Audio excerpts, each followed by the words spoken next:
Build compelling real-time apps quickly and scale them globally with the PubNub real-time network. Only PubNub delivers the core building blocks needed for any real-time application.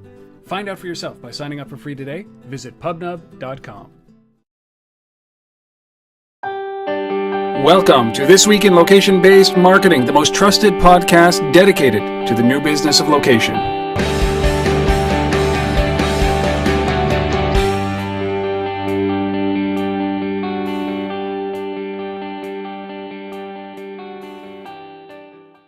Hello, everybody, and welcome to This Week in Location-Based Marketing. It is episode number 134. We are recording this live, bright and early, Saturday morning, June 15th, 2013. My name is Rob Woodbridge from Untether.tv. I almost forgot my name there. It's that early.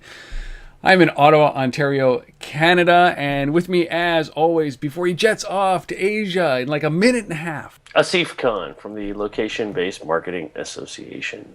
Yes, about to head off, but Asif, you're like plenty to talk about before. You're leaving in like less than 2 hours. We have to get this episode in so that because you'll be traveling for the next 77 hours or something like that, ridiculous. And so we had to get this episode in, and this was the only time we could do it, bright and early Saturday morning. I know. The commitment is ridiculous. So, we're gonna cruise this. We have a huge show. We got almost eight news items. We've got a guest in Paul Mabray, who is the co-founder of VinTank. A loyal viewer of Untether.tv reached out and said, this is a guy you have to get on. So I went out and I got him. And VinTank, for those of you who don't know, it's a think tank, a think tank for the wine industry. And it actually helps the wineries attract new customers and repeat customers through Solomo. It's very cool. And the episode will be up in a couple of weeks, but we have a clip of that episode for our guest of the week. But before we do that, Asif, you are heading off to Singapore. Why in God's name are you going to Asia? Kind of a couple of reasons. So obviously, the LBMA, we have a chapter in Singapore, so wanted to catch up with our guys there, our members there. But the main reason is starting on Monday and for the duration of the week is something called Communic Asia, which is the kind of like the biggest trade show in all of Southeast Asia annually, and so everybody from Thailand and Malaysia and Korea and all parts of that world gather and share the latest in technology, and it's not just mobile, it's everything. So it's a big show, thousands and thousands of people. So I'm going over to participate in that as part of actually the trade mission that's being led by Ontario and Canada. So I'm part of that, so we'll be there on site and part of the government's presence or the booth presence there. And then obviously as the LBMA, we have a chapter locally, so we're going to run our own event that week as well. And just lots of meetings with companies like StarHub and Singtel and Singapore Airlines and all of that. So it'll be crazy. And then I'm going to quickly jet over to Shanghai as well for a couple of meetings with some startups there, and lots to talk about, I'm sure, when I get back. I cannot wait. Like the best part of this is, for me and for people who are listening or watching this, is that we're going to get some great perspective. And do us a favor, is that while you're there, like take some video or something like that with the that thing that you got, these things called the smartphones. Heard of these things, right? Hit the video. I'm very interested to to see and feel the kind of the culture down there when it comes to the mobile and location space. So you gotta promise that. Will do. You spent this past week in New York City at the Multi-Screen Summit. Do you want to give a kind of a rundown of that event quickly before we jump into the news? Yeah, a great event.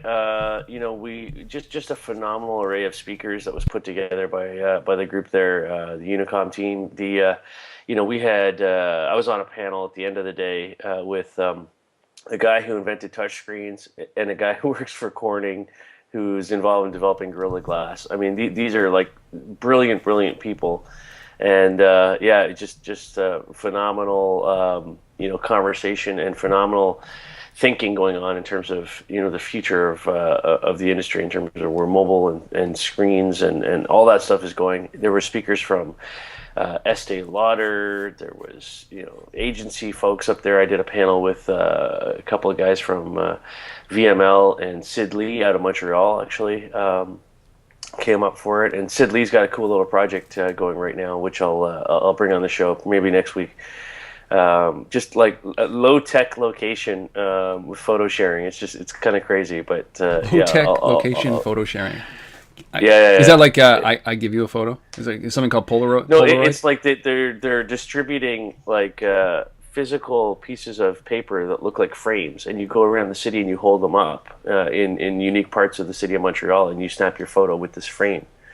That's pretty cool. And it's pretty cool. Yeah. So we'll talk about that on maybe next week's show. But all around, good event, right? This was the inaugural New York City event, was it, or is this the? Yeah. Yes. So yes. it can only get better. And for those of you who missed it, maybe put that on the calendar for next year and be there, simply because the quality of the people the speakers were astounding.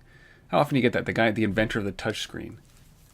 I know. It's just insane. So.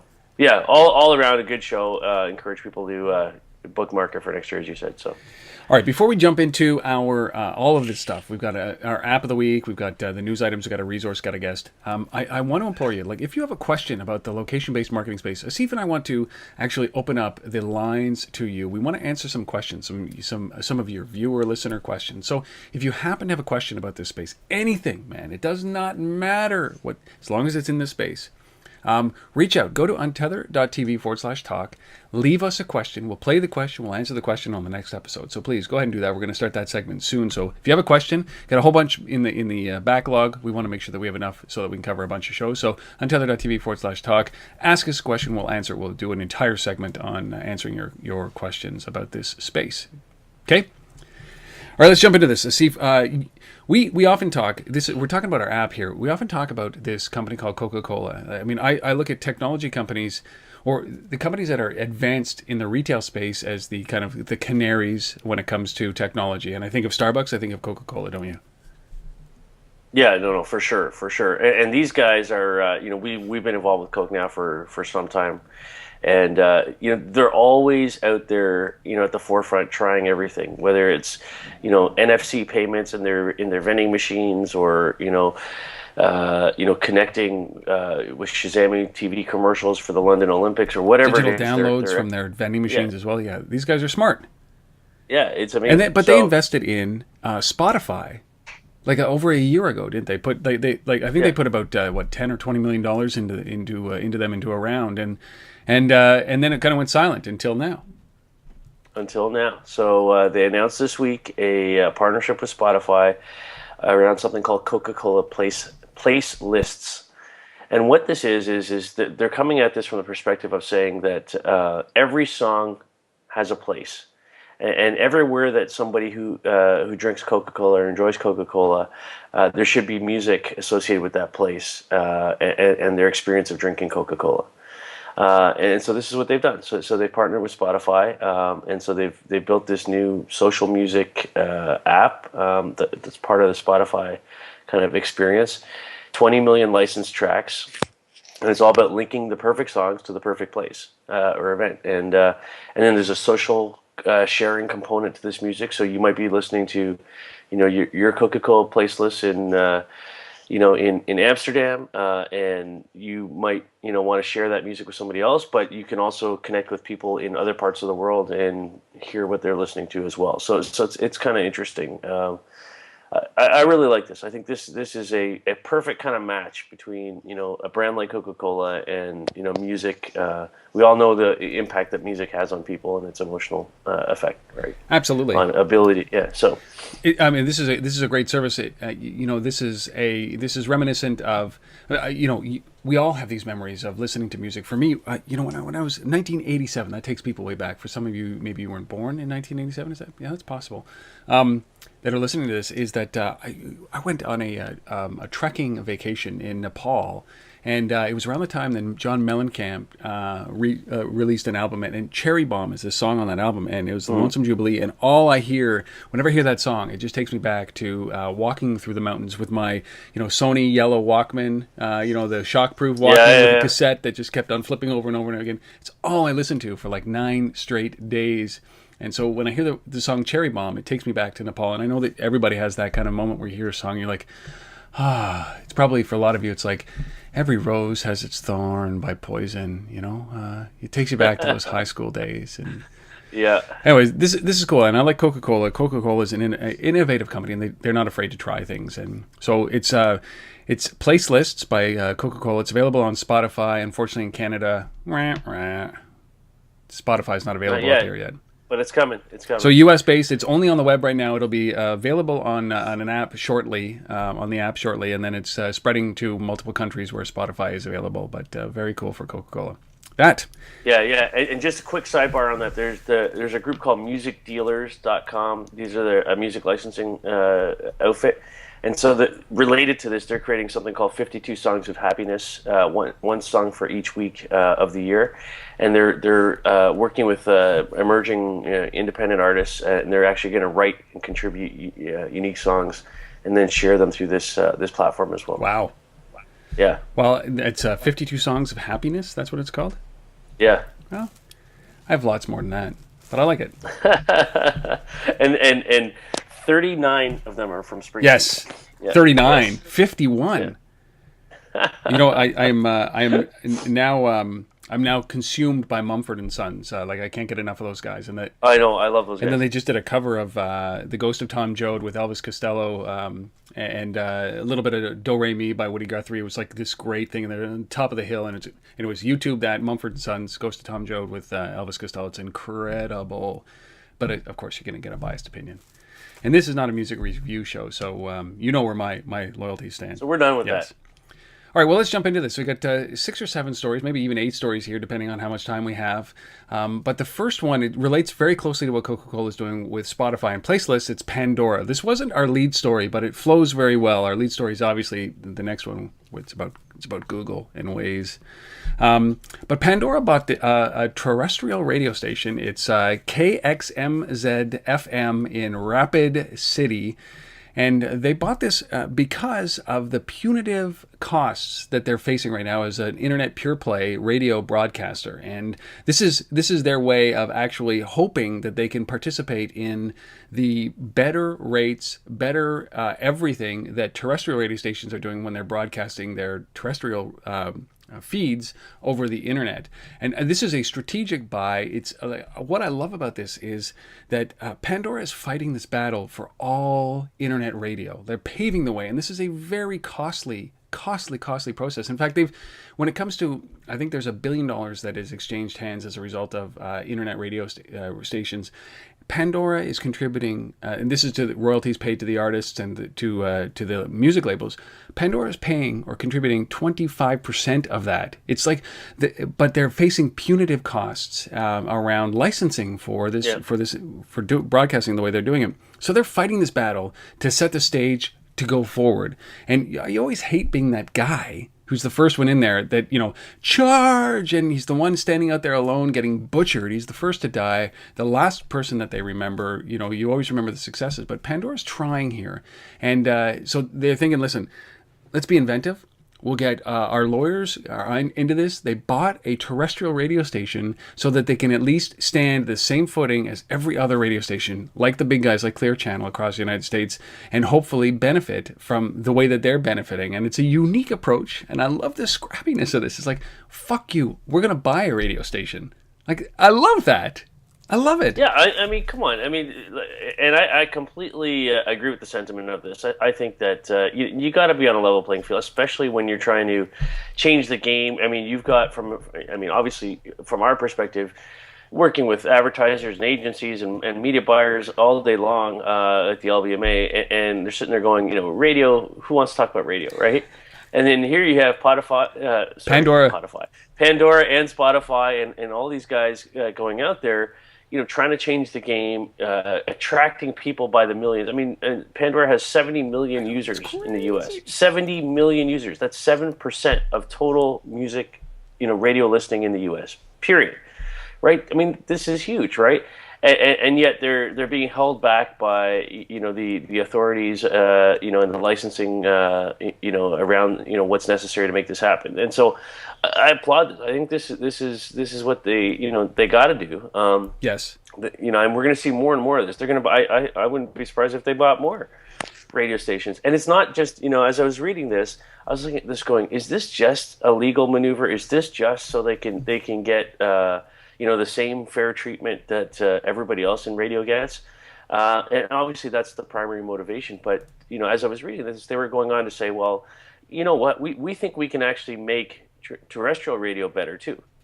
We think that based on all the data that we have, from those 70 million people on what they want to listen to and where they want to listen to it, whether that's Coca-Cola Placelists or not, we think we can use that data to shape, what's actually delivered on terrestrial radio in these local cities. And I think that's smart too. And I think if you're a terrestrial radio station, guys, and you're listening to this, and you're not, the one, what is it, KXMZ-FM, you're not those guys, but you're any other terrestrial radio station out there. Put your hand up. Go talk to Spotify or Pandora, and see if they can share some data with you. License some data from them. Why don't you start paying them something so you can make your offering a little bit more, relevant to an audience in whatever market you serve. It's funny because I think of SoundHound and Shazam as well, as those are the guys that are catching the trends, the people that are interested in, because they're tagging this, right? They're always tagging this. And songs. I mean, there's so many of these great services out there. Well, it's funny because everybody was looking at this latest announcement. iOS was announced this past week at the WWDC, and they were talking about the iTunes Radio as the killer application. Yes. And we mentioned it last week. I went on a rant about radio, the different levels of music, and Pandora is really for new music discovery. If you want your playlist, you go to Spotify. If you want or Rdio, and Songza and Pandora are about discovery. That's really the way I look at it. Is that I want a random song, I go and listen to Songza in the gym, and it's like, okay, listen, 80s metal rock, go, because I just need that music, right? It's very repetitive, and I find. But, the clout that Apple brings to this space is really frightening because, and I think it could pave the way for cheaper rates, because they're talking about, the New York Post reported last month that Apple wants to pay 6 cents per 100 spins. So that's like 100 plays, or 100 so 100 song streams is what they're calling it. And Pandora currently pays this under this statutory rate, which they've negotiated, which is 12 cents per 100 spins, and Spotify can pay up to 35 cents per 100 spins. Now the difference is that Spotify is directed. I choose the song that I want. It's not random. And so if Apple does get that 6 cent rate, Pandora definitely has a beef to go in there and say, listen, we need that rate as well. But it's hard to hold back the future, and I feel that that's what's happening here. And poor Pandora. I mean, poor Pandora. They're a moderately publicly traded company that is pioneering this space, and they're going out to fight this battle so that other companies can innovate around this. And trust me, I believe that if the shackles come off of this, innovation happens. And, Clear Channel owns 78% of the airwaves in the United States, which is not freaking healthy, in my opinion. Because look what they did to the Dixie Chicks. They banned the Dixie Chicks. Where's the Competition Bureau there? But they basically knocked out the Dixie Chicks. They blacklisted Bruce Springsteen. They knocked him off, and it's, I just don't believe that having a 78% market share is valid. And you're right. Where's the Competition Bureau on this? So go Pandora. I think everybody on the planet is rooting for them right now to kind of disrupt this space, because it's going to happen, and it's going to be ugly. And companies like Pandora, companies like Rdio, and Spotify, and Songza will be right there to pick up the pieces, I believe. So very cool. Maybe that is a big story. All right, it is a big story. All right. Second story. This was huge. Story. Yeah. Finally ending speculation, this kind of bidding battle between all of these guys, Facebook, between Google and Apple, and Google was the vanquisher. There you go. So finally somebody takes Waze, and we've been talking about this for a couple months now, probably on the show. The first rumors were Apple was going to take these guys out, and then Facebook was right in there. And then Google sort of came in the last month or so, heavy into the conversation, and ultimately they are the winner. One price that I saw on this was $1.3 billion.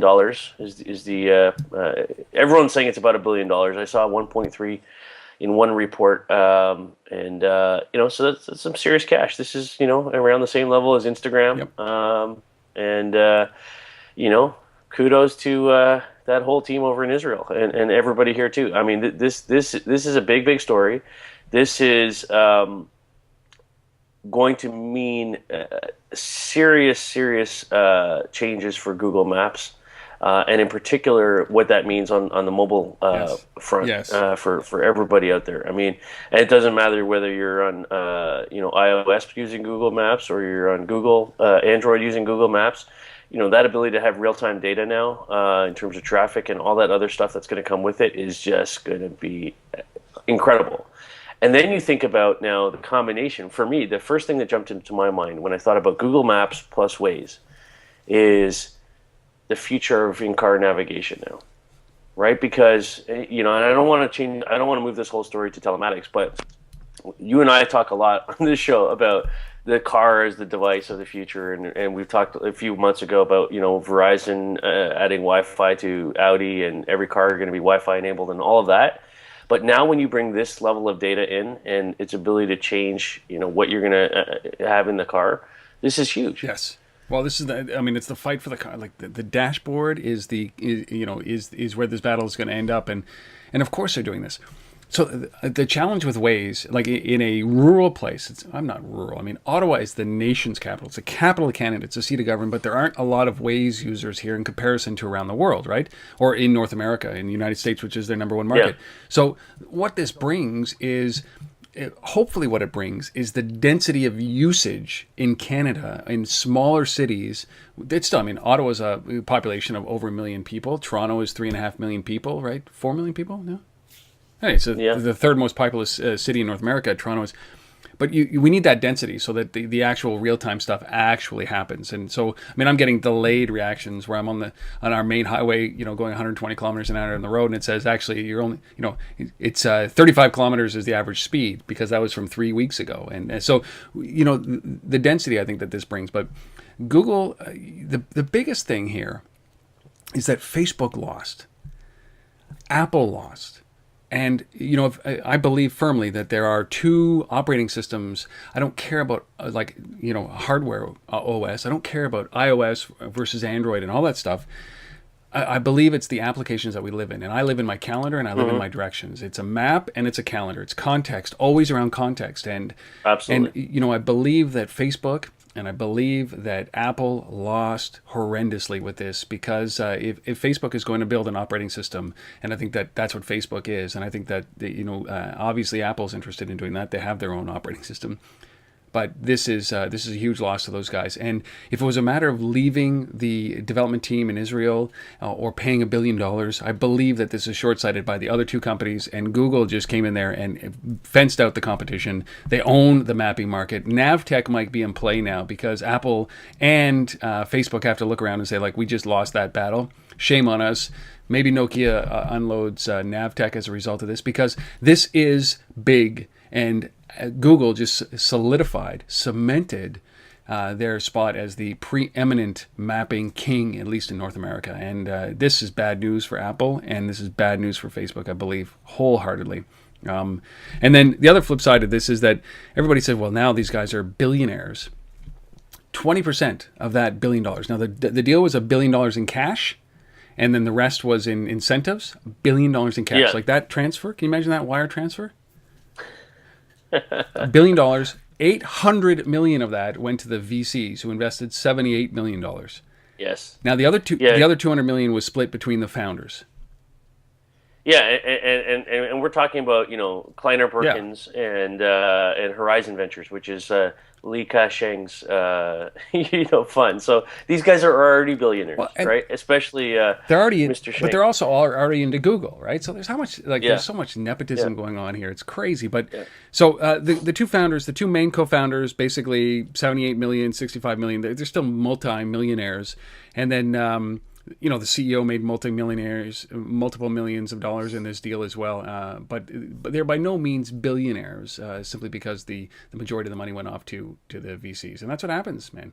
And they were saying the reason why, it was either do this, sell to a company and focus on product development, or go public and then focus on lawyers, right? And they decided, I love this decision, and it's huge for Google. shame on Apple for giving up, and shame on Facebook for giving up. I believe that they'll regret this deal, not doing this deal. I agree. I think this is whoever got this ultimately is going to be in a huge position for kind of just taking the mobile market and taking that nav market for it. And I think you're right as well. I think the NavTech could be in play here. This is an interesting. What's the next move now is the interesting question. And it's going to cost. So, Nokia bought NavTech for what, $3 billion? Yeah. So it's going to cost like $1 billion is going to seem like a deal compared to what's going to happen with NavTech if it goes up. So Google buys Waze. All right, our third story, talk about the evolution of the neighborhood garden. When I was a young kid, we didn't have a big yard in our house, but across the street we had this wide open lot, so a whole bunch of neighbors got together. We created this neighborhood garden. We just planted vegetables, and everybody who walked by, who was part of the neighborhood, could go and grab a tomato or a carrot or a head of lettuce or a cucumber. And so you talk about this. What a weird place to do this. We're talking about WholeFoods actually creating how local can you get a garden to grow fresh vegetables inside in Brooklyn on top of a building. The store will feature a 20,000 square foot greenhouse on its roof. And this is pretty incredible. So it advances a whole bunch of cool irrigation systems. It's a whole bunch of new ways to conserve energy and conserve water consumption. And they're putting it right on top of a roof of their Whole Foods store to grow. Talk about local fruit. How far did it travel? Well, from the roof down to your shelf. That's pretty amazing. I love this. It is amazing. And when you think about the Whole Foods customer base, right, and who shops there, right? These are people typically who are a little more health conscious than the average consumer out there. They're prepared to pay a premium for that. They want to know where their food's coming from, all that kind of stuff. And so, I mean, Whole Foods has always been very much, about talking about, the source of where they're getting their food, but to actually have the food grown on site, it's amazing. In your store, that's pretty cool. And so they teamed up with Gotham Greens, which is a local group. I love that name. Yes, no Gotham kidding. Greens. That's amazing. So sinister, right? The name Gotham Greens. Gotham Greens.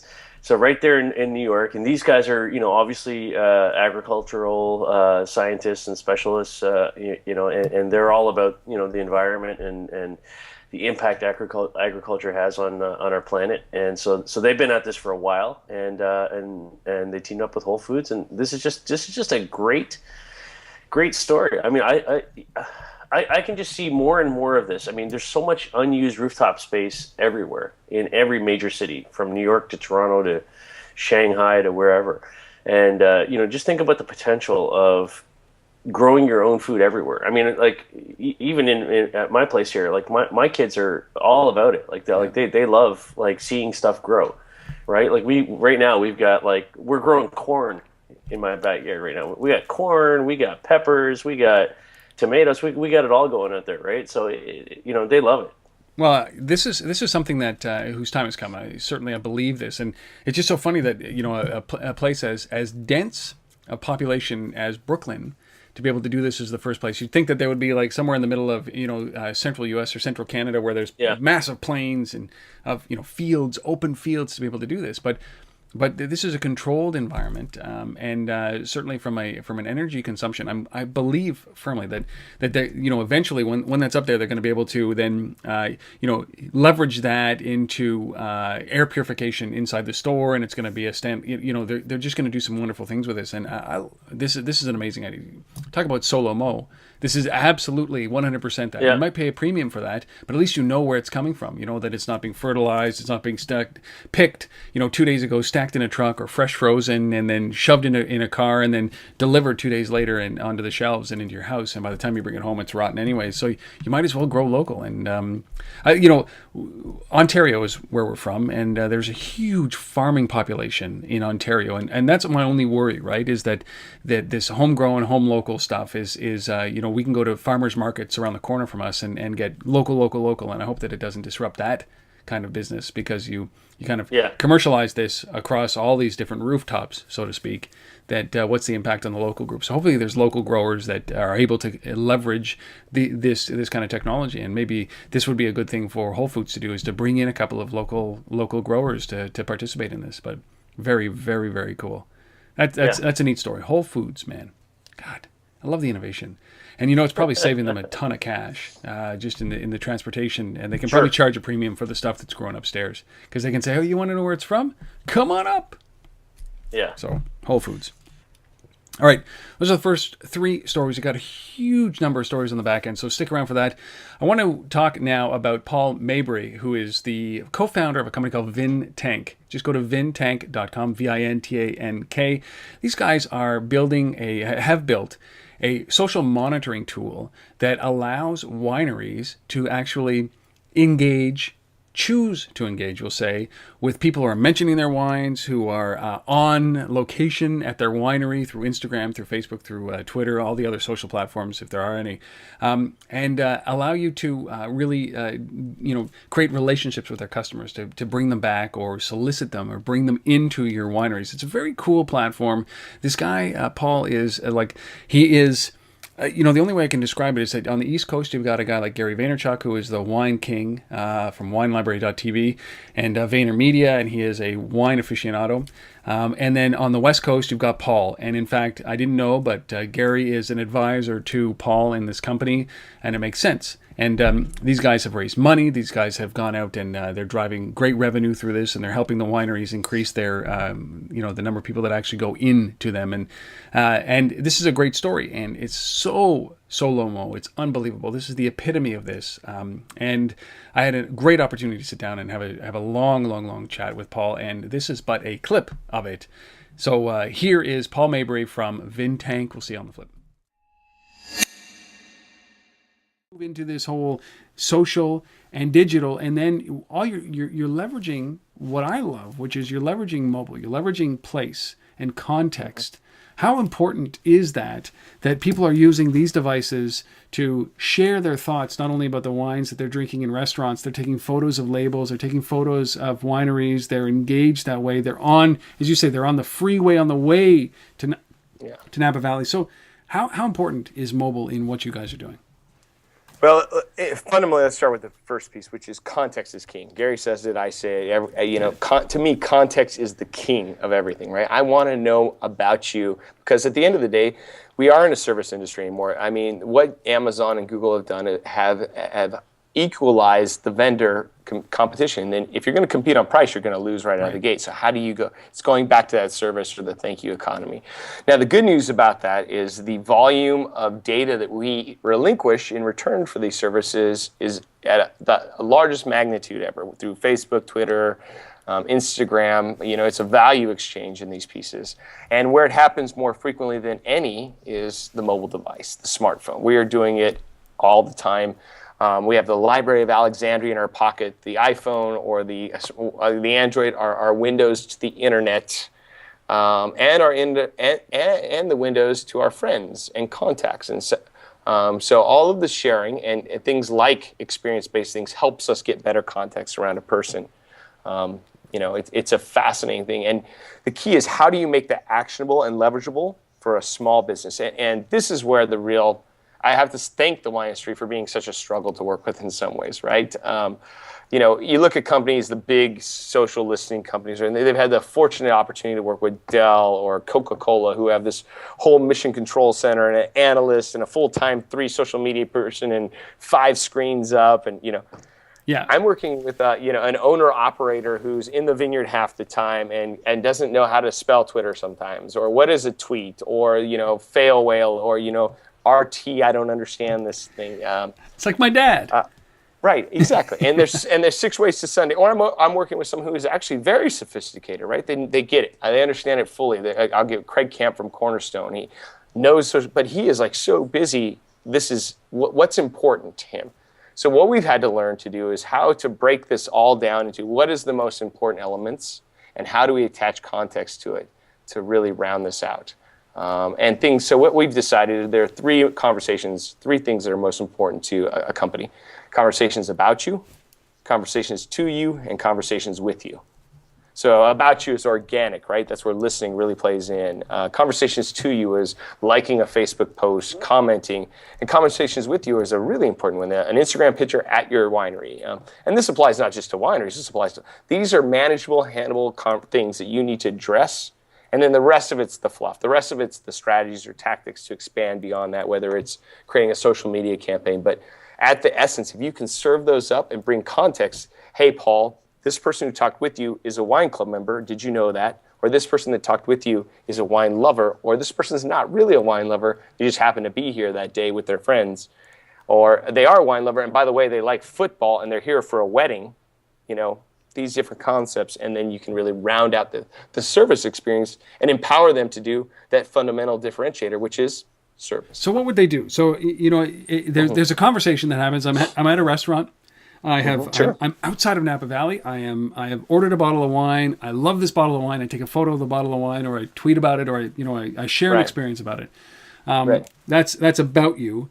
To you is I don't know. I like your winery Facebook page as a perfect example. Sure. And then with you is that I'm actually engaged with you. I'm planning a trip and I want to get down there, or I'm on the winery.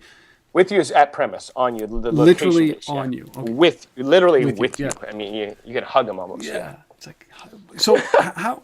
I mean, walk through an example of how the winery would then take this data or take this information and do something with it, because it's like there is that. There's not a gap. I mean, I see this very clearly. Is that you're exposed to things. You're either looking in the stream, or you're not, but it's still happening with or without you. So. Yeah. So our job is to take the stream and put the stream in front of you. Right. So this Facebook conversation happens here. There's a one. This Twitter one happens here. Yeah. All of them blended. One single stream for you to manage these complex challenges. And so, and then their job is to do different factors, right? Reply when appropriate. Drill down to see the context of the customer. Should I answer them? Should I waste my time? There's a lot of energy being wasted about people that don't matter. And if you can bring that added little context to them, and then we let them sort those customers or see how often. So, for example, a great one is when someone likes your comments on your Facebook page, it feels like a ticker, right?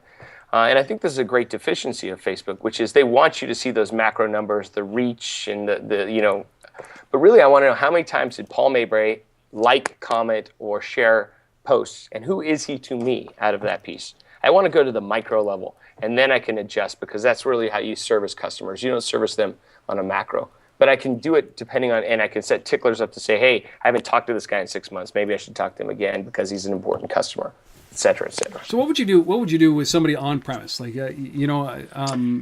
because a lot of people will use a Foursquare check-in, or an Instagram or a photo, or say, I'm at the winery. I mean, how is it that without being creepy, right? Without being eavesdropping on them and tapping them on the shoulder and saying, "Hi, you just tweeted about us. Thanks." How do you engage with that? How do you leverage them using this mobile platform to do good while they're there, to blow their mind? So there's a couple. Yeah, there's a couple. I mean, there's a lot of tactical ways to do it. There is the creepy factor, right? Yeah. And it's part of the staff training is don't get all, hey, I know that you've been X, Y, Z, and they're like, exactly. How is the Giants game? How is this? How is this? I'm like, Yeah. But it's so when you look at, first of all, you look at the background. How does it stock you from a reference point to know, okay, this person is a wine lover? Now, that's a very basic premise, and know that they're a social customer versus a non-social customer. So you can differentiate your service based on that, because if they're a social customer, they're more likely to Yelp, TripAdvise, tweet, Facebook, Instagram. And so by you giving that differentiated service, and we have some wineries that when they see this happen, they go find those people and move them to another area so that they can give them that better service. Say, hey, we saw that you tweeted. We'd love to have you over here in our special social media area. It's simple, doesn't get ugly, doesn't feel yucky. Right, but it's a reward, another one, right? It's a reward for doing exactly, and the same thing occurs with Instagram quite frequently, and chefs do this too. There's I forget the one in New York that has a screen above it, and the chef will come out and thank people for the food porn shots that they take. The same thing occurs at some of these wineries. They'll move them to the side and say, "Wow, that's an amazing picture. We're going to put it up on our Facebook wall today, and want you to come say thank you. We really appreciate it. And hey, by the way, here, try this reserve wine that we have in that piece." So, identifying who they are, thanking them. In a crowded room, it helps you pick out people too. It's like these are the light bulbs showing up, so that you can at least get a little context to who's in your room, That being said, you still have to service everyone, but it helps you get faster to service and know how you want to service these people without being too creepy sometimes. That is Paul Mabray. You can understand why these guys are doing so well on this. They're now moving into restaurants, which is very interesting as well. And they're following this path, which is around services and not retail services or any other services, but specifically around things that complement the wine. So I really appreciate him coming on and doing this. If you want to check him out, go to vintank.com, VINTANK.com. And if you've ever used this service, if you have been tweeted at, or if you've tweeted about a wine and you've had a response and it's been using this technology, I'd love to hear from you. We're looking for people to have a chat with around that as well. I'd love to do a little case study on that. So thank you, Paul, for participating, and look for that episode in a couple of weeks on Untether.tv. And if you're listening to this in the future, it's probably up there right now. All right, so let's jump back into this. Asif, we've got, I don't even know how to describe it, so maybe 4 or 5 more stories. It's all going to be jammed into here. And let's start with this fascinating technology called PointsSign. Yeah, so this is something I came across a couple of weeks ago and kind of bookmarked it. It's from a company called Breakfast New York. And basically this is a actual physical hardware sign, like street post kind of sign device. And so you plot these things down. They're 9 feet tall. They've got 3. It's like the traditional all points kind of sign thing. So you see this pole, and you've got one sign off of it that says New York City that way, and the other sign over here that says Brooklyn over here, and another sign over here that says Queens this way, right? So picture that sign in your head. Now picture that entire sign system being completely digital. Completely internet fed, just all geared up with technology. And that's what these guys have put out there. And what this is a modern day street sign, effectively, that can be used by municipalities, can be used by, conference organizers, can be used by anybody really, to deliver information in real time and to be able to change that information at any time. So every one of these signs, they're 9 feet tall. They've got three display areas on them that can rotate in any direction, 360 degrees around, so you can change the direction the sign's pointing. Each one of these things has 16,000 LED lights in it. And you can change the message to say whatever you want. It could be based on a tweet. It could be based on an internet feed. It could be based on any type of information you want. I mean, I just think about the applications for this. It's like if every municipality all of a sudden went to like real-time signage, right? As far as and replacing all the kind of just the printed out metal signs with something digital like this, the ability to bring information to people, in real time is just phenomenal around this. This is crazy stuff. Well, it really is, and I think that their biggest challenge is the price on this. They say 5 figures, so that's anywhere between $10,000 and $99,000 per sign. And right now they're using it like they're talking about a niche use, which is events. Really, I think that's the biggest thing is events or like theme parks or something like that, so that they can do that. But you're right. If you could digitally change the signages around, not the street names, like screw everybody up by changing street names, but real-time traffic routing, those kind of things, where you could do this. Now, Hey, there's something called Google and Waze. Yeah, but that's what I think about that, and I think there's usefulness, but some of the examples that I was just playing there as you were talking were where they choose a menu item and or you want to see tweets or news, and I'm like, I carry a device. I'm not going to walk up and use a sign for that information. So I think I see it for events and I see it for theme parks, but real time news and real time events, I like. Maybe they're influenced. They're in New York, I'm going to assume, because they're at breakfastny.com. They're influenced by, if you go down to Times Square, you see the ticker tapes going through with the news items and people standing there watching those news items as they fly by. But I just think that don't try to replace the devices that we're carrying. Add some utility to this. It can't cost $10,000 and above, and it has to be weatherproof. And I think that they're working on all of those things right now. But right now, I think this is an indoor solution. But it's like the technology here is very cool. The clarity is insane. So go and check them out at breakfastny.com/points. Cool. That's a neat event. That's a neat sign. Yeah. All right. All right. All right. So now we got kind of like two stories in one coming up here. Yes. And this is all about data, which you and I love. So the first part of this is Twitter has partnered up with a company called Everyday Health. And this is about delivering public health alerts, in a very hyper-local way based on Twitter's data. What more can I say? It's called Health Beat. Is the kind of combined product, so this is if there's a vaccination program going on in your neighborhood, they can suck that information and they can push it out over this system. So this is like promoted tweets, hashtags around health issues, all that kind of stuff. I like this. This is for me, it's very targeted, it's very niche, obviously to one segment, but that ability, we've always talked about that ability to, when you have the crowd and you have, masses and millions of people and users out there. I mean, remember way back, I don't know what show, probably like show number 33 or something. I'm just going to pick a number. We talked about Ushahidi, yes. And, that was coming at it from the other side in terms of crowdsourcing data from the public. And then, in a crisis situation like when we had Haiti, the earthquakes and all that kind of stuff, being able to understand what was going on the ground. This is, in some respects similar, yeah. Except that now what we're talking about is pushing the information, in a health scenario back out to the users that need, or the consumers, not users, that need to know what's going on. So I like this kind of stuff. Yeah, they're saying that part of the deal is the ability for these guys to scour what Twitter says, over 2 million health-related daily tweets in the U.S. And I leverage this. I use this quite a bit. It's Leo Laporte talks about Twitter as being the nervous system of the internet, and this is really about that. Yep. If you're looking for trends and real-time trends and what's going on, I don't think that there's a better source than Twitter right now. People complain about being sick or flu, and if they see an outbreak, they can do one of two things. They can quickly target them for local.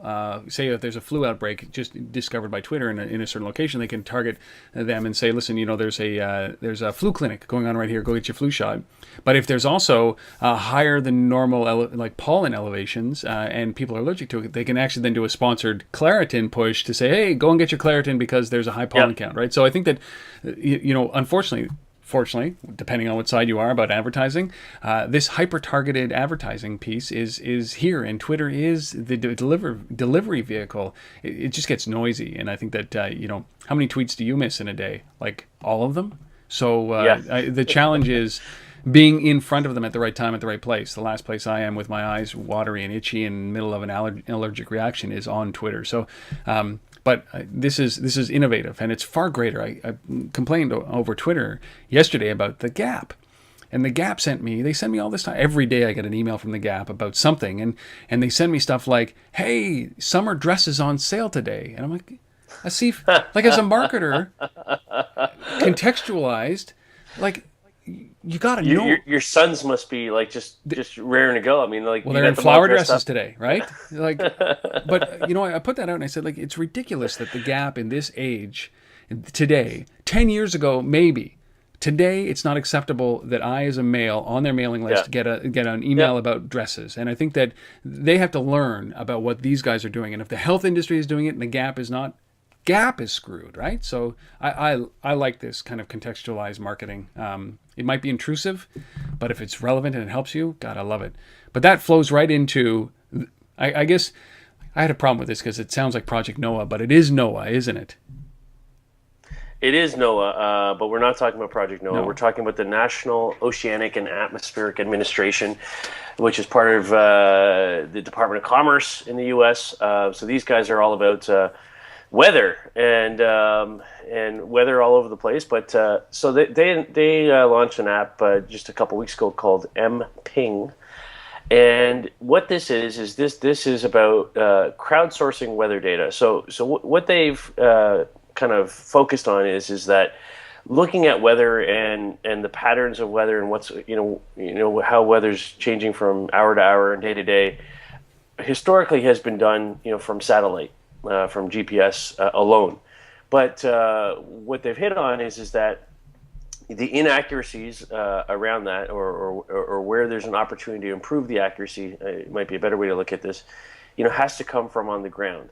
And the best way to do that they think, isn't for them to go out and build a whole bunch of stations and hire a bunch of people and do all that kind of stuff, is to actually just ask the people on the ground, like the average everyday consumer on the ground, what's happening around where you are right now, and giving them a platform to feed that data back into the system and combine it with what they're getting from the satellites to actually get an overall better, accurate, more accurate, picture of what's happening with weather. So, very cool. So this is all about crowdsourcing weather data. If you're interested, the app is MPing. If you're interested in you can just do a search for NOAA MPing. But if you go to just do a search. It's much easier if you just do a search for NOAA and MPing, and you'll be able to find it in the App Store or the Google Play Store, which is pretty cool. And you know what I love about it is the interface. It's like one screen. Report weather. Yeah, it's simplicity. Yeah, very cool. So there you go. 2 stories right there about crowdsourced information, about leveraging big data. One way was actually the input from Twitter. The other was input from the average user. But certainly that big data will help kind of move things forward. Track diseases, track flu and cold epidemics and outbreaks, but also hopefully be able to predict weather. We've seen some really incredible good and bad weather that has happened as a result so far in the spring. So maybe this helps in predicting that weather. Very cool. Yeah, and as you alluded to in the Twitter story, I mean, there's an advertising opportunity here too, right? Oh, so sure. let's not. It's not altruistic. It's great. It's not all altruistic. No. absolutely not. So it can't be in this day and age. Yeah, You'd have to be like, I'm a cynic, but like everything has a commercial value, and especially. Sure. You see it always, in New York when it starts to rain and the guys with the umbrellas, their handbags, I don't know what they do. They flip their tables over and their umbrellas. Like, it's amazing. So that's where we're getting to. There you go. So Apple, our 6th story, Apple obviously announced iOS at WWDC this past week, and they talked about the big features. Everybody was like, skeuomorphism is gone, and brand new icons, and all of this integration of some of the apps, Great the most popular design. apps. And there's a lot of great stuff in there. I mean, but the big thing for us is something that we've talked about for many, many, many months, about this kind of location-based app recommendations, or what we like to call temporary applications. Mm-hmm. Very cool. And they're integrating it in the operating system. So talk about this, Asif. This is a neat thing. Yeah, I mean, and it's simplicity at its best, right? It's and often, as we talk about, it's simple that wins. And Yes. So all this is, as you said, we've talked about this before. It wasn't available until now, and still not available yet, I guess, until the fall. But realistically, what we're talking about is that. There's just so many apps out there. There's thousands and thousands and millions of apps in these app stores, and figuring out which one you need when is often the challenge. So what they've put out here is that if there's a Major League Baseball app or an app for your team, and you happen to be at the ball game right now, well, why not send you a push notification that says, "Hey, there's an app, right, that can enhance your experience here." And let's deliver that to you. So really, this is about location and contextual recommendations of apps based on where you are. And Apple's built that right into the OS now. It makes tons of sense for them. I mean, they're already making a ton of money selling you apps anyways, so why not sell you a lot more based on your location? I mean, and you were talking about, the Passbook opportunity around this. So why don't you comment on that, Rob? I think that, I like Passbook. I like the opportunity that is Passbook. I don't like the fact that if I want to put my airline tickets, like Air Canada tickets, which is a Passbook partner, into Passbook, I have to download the stupid app. Like it's an overkill. I don't want another app. What I want is my airline tickets in Passbook, and then allow me the opportunity to then decide whether or not I want to download the application that's with that. And I think that this is a great opportunity, and it goes along with what Google Now is trying to do, which is these basically cards, right? So contextualized cards, and Apple has to get into that game. And there was talk that maybe Apple bought Grokr, because Grokr was, we talked about that many episodes ago around the Google Now for iOS, and they just discontinued supporting Grokr, and then they've just emerged in a beta program called Next, which is, as you know, Steve Jobs' old company was called Next, and it was brought in by. Yes. So there's all this speculation that Apple is interested in what was Grokr, but Passbook has that ability to be able to bring that data in and be the Google Now for iOS. And I believe that, like, if I'm at a baseball game, I might not want the app. If I'm at a concert, I might not want the, like, you know, the Arena app or the Bands app. But what I want is contextualized information at that moment pushed to me. So when I launch Passbook, there it is. There's the information right there about the place I'm in, about the concert, the artist that I'm seeing, with a direct link to commercialization, to monetization. But think about this. I mean, think about this. Think about you're at that place. Your phone is NFC enabled or enabled in some way to make a payment. Yep. You just went and bought a Coca-Cola, and now you get the place list from Coca-Cola pushed to you. Right. But that's right? passive, just like that. Like no app, but just it's just absolutely. So, right? And I think that's great. There are a lot of ways that it'll be mobile web based too. Yeah. In some respects, but it's the functionality of delivering content in context. Yeah. And without friction, right? But Yes. always my choice. So if I enable it in Passbook or whatever that is, then allow it. Then I want it to be there. But when I launch the application, it's there. It's ready. It's waiting for me. And if I don't launch it, I don't even know it's happened. You know what I mean? Like, don't send me text messages and pop-ups and all that crap and make me download shit. Just allow me to engage when I want to and then turn it off. But I think that contextualized, this is a huge opportunity around this contextualized app market, and they have to be temporary with an option for permanent. They can't just be permanent. Don't make me download the MLB site app to get what I need at that moment. But allow me to engage with where I'm at that moment, and then give me a choice of whether or not I want to continue that relationship. But this is the beginning, I think, and having it baked in the operating system makes a whole lot of sense. And maybe this is the future of apps. So good on Apple. We'll see how that rolls out in iOS 7 in the fall. And if anybody, I don't know if it's enabled yet in the betas, but if anybody's playing with that, we'd love to hear from you. Just let us know what you think at untether.tv/talk. So one final word on that, Rob. Yeah. iOS 7 for you, good, bad, thumbs up, thumbs down? Yeah, it's hard to tell. I mean, I think that, there's a lot of conversation around how it looks like when there's all these different aspects of every different operating system. And I think that they're all going to, meld into one. So there's Windows 8 in there. There's BlackBerry with a left off bezel swipe, and then there's Android, of course, and skeuomorphism is gone. And so, I mean, it looks well, like 3D imagery in the back. They're doing the right things, but I believe that, like, I'm a guy that says, the operating system, I'm hooked on iOS today, but I'm hooked more on my calendar, my maps, and I think that those are the future of the operating systems. Those are the operating systems that I interact with. I don't care if it's on an Android phone, an iOS phone, a Windows phone, a BlackBerry phone. It is. So just, I believe that I've always lived in my calendar, right? And it's like when I moved into the Mac environment, I went from Outlook into Mac, and I'm like, oh, God, like the most important thing to set up is mail and calendar, right? And now for me, it's on this device, it's calendar and location. And it's the place I need to be, and how am I going to get there, and then what can I do when I'm there? And so operating system, sure, it looks fine, but I believe that we're going to operating system's short-lived, especially in the mobile space. I think it's, as you said, it's the functions that I use in that operating system. So overall, I like it. I'm looking forward to iTunes Radio. I'm looking forward to using all of those pieces.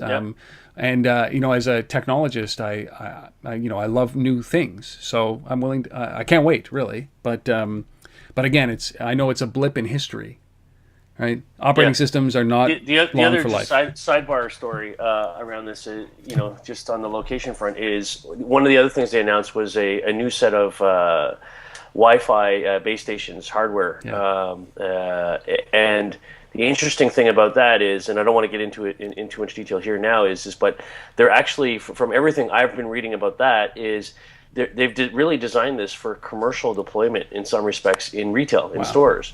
So all the indoor location stuff that we've been talking about on the show forever, Apple seems to be making a play for that, and the iOS piece of it is syncing right up with it to understand exactly where you are in a store. So Apple's going hard into that space too. My goodness, I always wonder, why isn't Amazon doing that?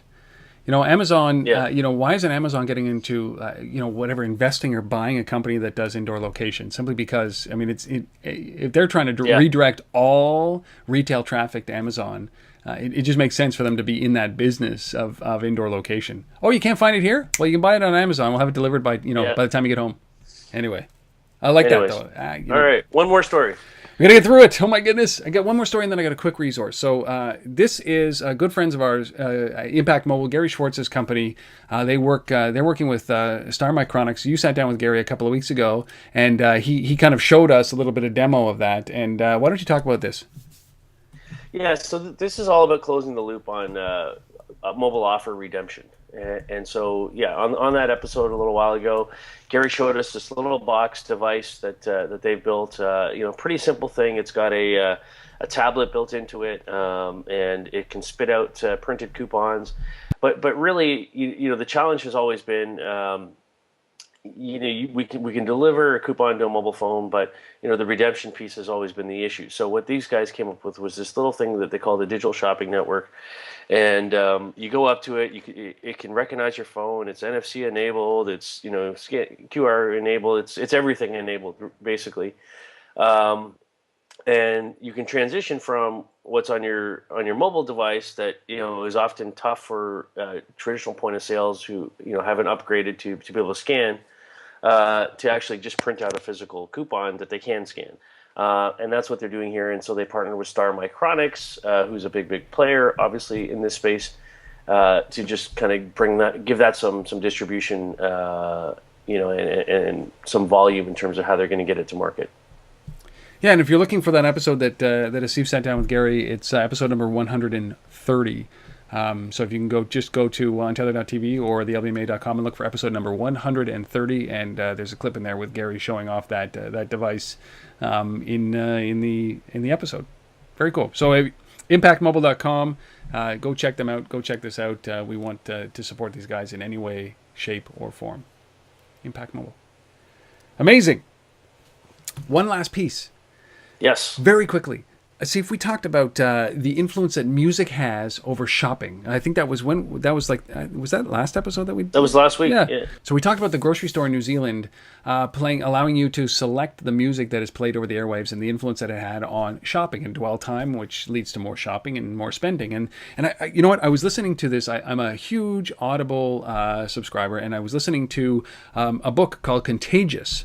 And this is my resource of the week. It's Contagious. It's by Jonah Berger. And the reason I'm saying this is because there's a clip in here where they talk about the influence. I mean, if you like Freakonomics and if you like all of these books by Malcolm Gladwell, like The Tipping Point, this is one of these kind of books. But they talk about, it's called Contagious, Why Things Catch On. Another one is Made to Stick by the Heath Brothers.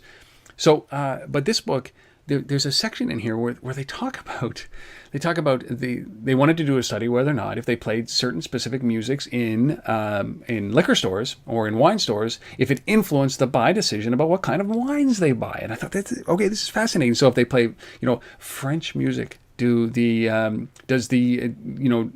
shoppers buy more French wine? And ultimately the answer is yes.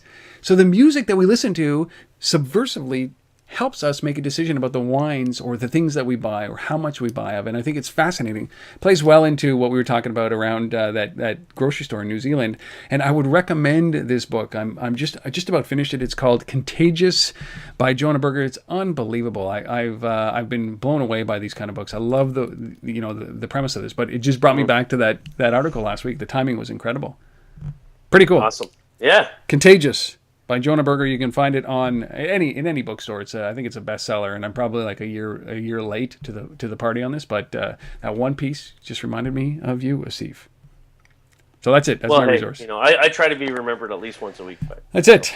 So I do, and you do by coming here every week. We do this. We're remembered at least. One thing from our side too. I want to welcome. Just take 1 second and welcome 3 new members to the LBMA this week. Mercatus Technologies.